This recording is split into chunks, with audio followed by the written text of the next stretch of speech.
பூக்கும் முல்லை மொட்டு கண்ணெடுத்து பார்ப்பதென்ன? கண்ணம் என்னும் வெள்ளித்தட்டு துள்ளி வந்து கேட்பதென்ன? தேரோடு சிற்பம் வந்து ஊர்வலந்தான் போவதென்ன?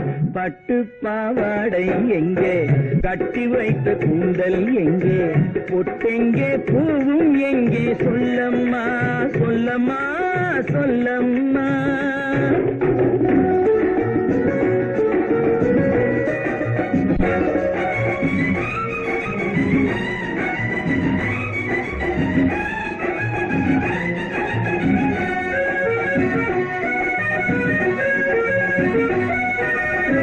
பெண்ணுக்கு பெண் காதல் கொள்ளும் கன்னி என்று போவதெங்கே? முன்னும் பின்னும் காவலின்றி தன்னந்தனியாவதெங்கே? முறை சொல்லும்